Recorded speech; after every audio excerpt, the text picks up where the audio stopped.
Thanks for staying with us. It's now time to delve our attentions turn our attention rather to the 2023 election, which is just few weeks away. Remember, it's all about party politics at this time, as various parties go through the length and breadth of the nation in terms of canvassing for votes at this time. The PDP in particular has had its crisis for some months now, and it's now getting to probably its peak, especially with the G5, as they are known, the 5 governors forming what it's now terms as the Integrity Group, which also includes other party chieftains such as the former Ekiti State Governor Peter Ayodele-Fayose, Donald Duke, among others. And the G5 are insisting that they will stand on the Port Harcourt Accord. What is Port Harcourt Accord? What does it entail? How does this affect the party going forward? All of these and more we'll be discussing with the public affairs analyst Femi Emmanuel, who is here with us this morning. Femi, good morning. Good morning. It's good to have you here. Glad to be here. It's good to be back home. Good morning. Good morning. Thank you so much. Yeah. All right, the G5. The G5, it's... Let me start from the basics. This crisis, we'll get to the whole Protocol Accord, and all of the Integrity Group, but this crisis, what has been your reaction thus far, right from the very beginning, from the fallout of the primaries up to this point? 3 things. 1, I am of the opinion that the unifier does not know how to unify well enough. Looking at the APC, you would have expected the worst. Most senators will make it back, and they had that large caucus to actually form whatever is happening in the PDP right now, to thwart whatever effort. But because the presidential candidate of the APC knows how to play his card, immediately after the primary election, he went talking to everyone that actually lost, while the presidential candidate of the PDP probably flew back to Dubai. Let me come in here. Talking about the senators who will not be returning to the House, the truth remains that there is a law, an electoral law, which of course, is responsible for whatever happened to them. So if they are going to be angry, who would they be angry with? Well, it's not as simple as you think, actually, because see, power can really make you do what you imagine. The like of the Senate president himself, a sitting Senate president not coming back due to primary issues that in the past could have just been sorted probably by throwing few dollars or naira at the candidate, and the person just steps aside, and they played a lot of tricks, send name to INEC. So you will know that there were efforts. So it's not as if they just resigned to fate. These are things that in the past would have actually destroyed the party. Let's not just underplay it, probably because the APC were able to manage the issue. Now, coming to the G5, that I use that as an emphasis. The fact that the presidential candidate did not at the right time make moves before things actually escalated to this level. That's number 1. Number 2 is the fact that there's no 48 laws of power says you don't underestimate your opponent. I really felt like the presidential candidate of the PDP underestimated is the major loser from his runner-up from the south, and I'm disappointed he didn't foresee that any of this will actually play out. I hope they can retrace their step. Personally, if I were in his shoes, I would have forced the runner-up to sign an undertaking, convince Ayu to step aside. See, some of these things are just very simple basics. They're very, very simple basics. But you can't. We have a political system where the winner always takes all, and the loser leaks his or her wound till after 4 years, and not even in internal party crisis. You can't put up a winner takes all mentality. All right, still looking at that issue, there are those who are saying that Atiku knows what he is doing, in that he wants someone he can trust to be there as the party chairman, because he really wants, some level of trust and all of that. They're saying that's why he's probably not really, moved to do that change or the bidding of the G5. What do you think about that? I want to disagree, and I'll tell you why. While I agree that the party chairman will play a major role in the politicking close to elections, you have the right to choose your DG, there are quite a lot of other key positions that you can negotiate. See, all of this, you can't take all. But politics does not work in this side of the world. Probably almost everywhere. You have to be able to compromise, and both sides are not willing to compromise. And you see, Nyesom Wike is. Don't forget that man is a lawyer. He's a well-trained, he's trained, he's logical, he's intelligent, and he's also vocal. You can't lose 5 governors. Governors have structures. Look at how many appointments he has made to key his structures. Those are people that will monitor polling units and ensure that they deliver their polling. This man is logical. You can't see. We've gotten to a stage in the 2020 elections that money will not do many things. I won't lie to you. Who in each of those polling units are the key stakeholders that are taking their stance to say, see, I believe in this person. You find out that a lot of people are like, money can come later, but it's not going to be more of a money thing in 2023 elections. I won't lie to you. It's not going to be. Then the third thing, I said three things. Yeah. I need to now sound a note of warning to the G5, because they are now putting up more of emotions than logic. At the beginning of all of this, they were more of logic than emotions, but right now there is more of emotions than logic, and they need to ask themselves certain questions. What is in it for us if the PDP actually loses? Okay. I'm surprised that Seyi Makinde is actually among them, because he's gone in for a second term, and I really do not see, especially because you know how the Say Baba thing swept across the northern stuff. I foresee a Jagaban thing for the southwest. It's building momentum now. See, when elections is quite far, don't judge by whoever is really making the waves right now. Some people have learned the tricks and know how to build momentum that will last, that will peak as at the week of elections. And this person is a master strategist.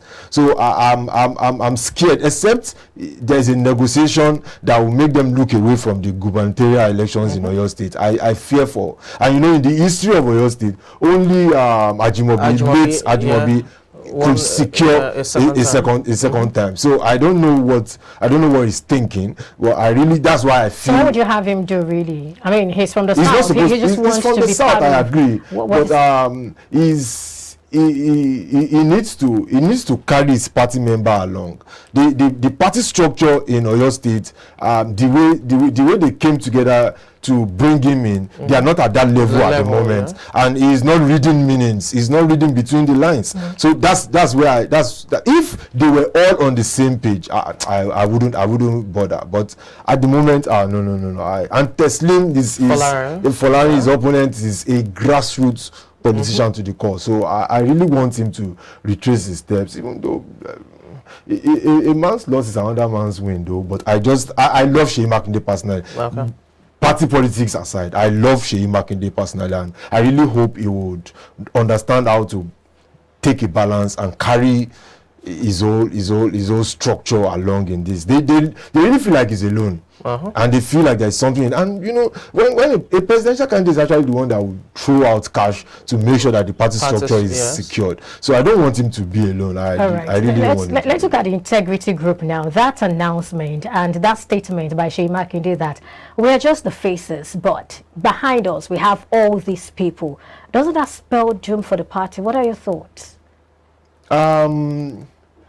This is not the first time we're experiencing something like this. There was a G7 back then, I think the 2019 election. That was a 16 against 19. The only challenge right now, or 2015 rather, the only challenge right now is that these ones are staying within the party to sabotage the party, rather than probably step aside and then probably join another party or stop.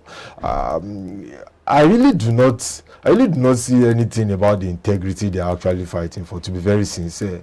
Nigerian politicians like to portray their own selfish interests as though they are really championing the cause of the masses. So we don't need to be deceived. But isn't that the way you're saying it? Because some persons are looking at, okay, Atiku has been making statements talking about how that, you know, he's talking about being the unifier. He's talking about devolution of power. He's talking about restructuring. He's talking about equity, fairness, and justice. And these guys are saying, if you're talking about equity, fairness, and justice, you should start from home. Don't you see any, you know, don't you see anything in that? That is the logical angle, but there are other political angles to all of this. Yeah. If on a more serious note, if Nyesom Wike was actually chosen as the vice presidential candidate, they wouldn't be talking about all of this. That's the fact. They wouldn't be talking about all of this. So while I agree that they have some points actually, but I just feel that they should. There are ways you can settle all of this and then probably win. Come forward as a united front, win, and decide how to apportion certain positions after you have won the elections. That's what I expect the unifier to actually do. Oh, okay, South. This is what I'll do to the South. Okay, South. Let's win this. I promise. What should I do to make you? See, we can't change. See, the party also have some points. If you remove the national party chairman, somebody from that zone, the deputy from that zone also takes up, which still takes the position to the north. That those who are saying that can be tweaked. The truth is, it will still cause more. It will still wreak more havoc, because if you look at the party constitution, which I have taken time to study, it's like, fine, there's a doctrine of necessity, exactly, which Wike is insisting that should be triggered. But I also feel that they should not set a precedence that in the nearest future, people will now want to always fine-tune things, come up with set up such scenarios just to be able to achieve what. See, back then, when His Excellency President Goodluck Jonathan was in this situation, the likes of Atiku stood their ground that it must be zoned to the north. Yeah. So you won't expect a Wike who served in Goodluck Jonathan's cabinet not to probably take Let me this take kind you of on stuff. this. Yes, this kind of Let me take you on this. You're saying they're becoming emotional. Are you also looking at the fact that for every time they make a public statement, they say they are open to negotiation, they are open to reconciliation? Doesn't it seem to you that it's the Atiku camp we need to be talking to for not, acceding to their requests? Atiku, in all fairness to him, has sent close like 3 teams to negotiate. In all fairness, and what are the terms of the negotiation? So I wouldn't want to. What made me mention that is that I wouldn't want us to conclude that the Atiku camp are not willing to negotiate. But I think the two parties don't want to compromise on their stand. The issue is Ayu. How should go? Ayu must go. So why isn't the other camp interested in Ayu going? If that's going to solve the problem, we're looking at putting up a strong front for the election in 2023. Isn't that the goal? That is that. Okay, let me also come out from another perspective. I think Wike has a lot to lose if he does not win the gubernatorial, if the PDP does not win the election in his state, and from the look of things via the judiciary is already putting a lot of stumbling blocks on the ways of the other political parties, so that his party could probably be the only candidate or have the only candidate in the election. That aside, I feel there's quite a lot of donations Wike has made from the state's coffers that may probably haunt him if he does not protect his interest. Now, looking at things, he has to also ask himself questions. Will the presidential candidate of the PDP win? Okay. If he is not sure, I know Wike is a very logical person. If he is not sure that the presidential candidate of the PDP will win, which will eventually in the long run protect his interest and some of the stuffs he has to cover up, then I won't lie to you, they will keep insisting on how you must go because they know that will not happen.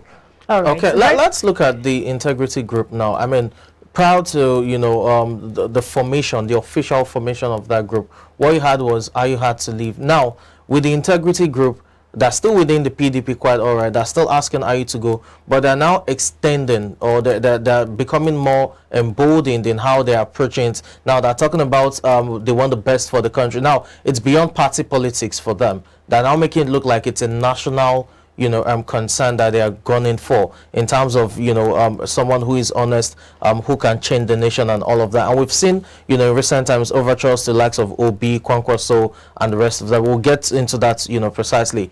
This integrity group now, do you think that it's still within the interest of the G5 in terms of the party politics, or it's beginning to have a national look? Since several meetings began to hold outside the country, I already knew that it's beyond party politics. Okay. And like I mentioned earlier, Wike wants to protect whatever he has. There are so many governors that look at, he's speaking up. He just told us that the president paid 13% derivatives. And none of them said anything. None of them said anything before now. All of them have been actually painting the presidency in the wrong colors. So for him, he's going to make more statements that if the PDP do not try to persuade him, bring him on board and show. See, they will lose the election before December end. I won't lie to you. Yeah, but do they really have integrity? I don't know. Are they now looking at things from a national perspective? Yes, because they are negotiating. And sincerely speaking, I already know where everything will actually tilt, but there's no need to mention it. Okay, well, he mentioned something earlier. He was talking about Wike's overtures to Obi, to Kwankwaso. Where does that lead us? What's that about? I have said that earlier, and I'll say it again. Wike will align with whoever will win because he has a lot of stuff to cover. What are these things he's covering? You mind talking about? I was he went to Sokoto, donated 500 million. Before the primaries, million Lagos. Yes, you know, he had been these are things that were not budgeted for. These are state funds. So you know, and until you lose immunity, the FCC will not probably come after you. So he knows what he's doing. I won't lie to you. He knows what, and sincerely, once there are quite a lot of permutations right now as regards how many states the structure for, and all of them are studying the graphics and studying the demography or the voting patterns, and they are not emotionally driven to an extent. They are studying all of these stuff, and by December, sincerely speaking, these guys will speak up in the name of national interest. But we all know what they are trying to cover. Okay, sure. Go ahead. Looking at the integrity group now, I mean, beyond the G5, you now have other stakeholders within that party that, to some extent, have influence, even if not, you know, regionally within their states. There's Donald Duke, former Cross River governor. You have Ayodele Fayose, who we know quite well still dictates things within Ekiti PDP. The last primaries, you had, you know, people showing ballots, I voted for your interest and all that, which is quite ridiculous and all. So you look at Jonah Jank, former Plateau State governor, Bode Georges, that a whole lot of them. It's now beyond the G5. So this integrity group, I want to presume in the coming days and weeks we'll have more. It's possible to increase to G7. You will still have, you know, other states. Even Bala Mohammed is, in the mix. So possibly G7. Where does this leave the PDP as a party? And I'm saying that because it's now, you know, you're now having beyond the G5, you're having the integrity group, you're having inclusion of other governors. Remember, they have just 13 states. 5 are out of the picture now. There's a possibility that in the coming days before Monday, we'll have 2 more. So where does this leave the PDP in, you know, going to the polls, especially the Atiku camp? Sincerely, I see what Atiku is trying to do, because I've also taken, as an analyst, I've drawn my speculations and taken a lot of analysis. You know, the way to declare winners in Nigeria by Nigerian standard or constitution, 25% from 2/3, and then with the highest vote, even if it's just one. Yes. Even if it's just one. So there are certain states in the north that has the population.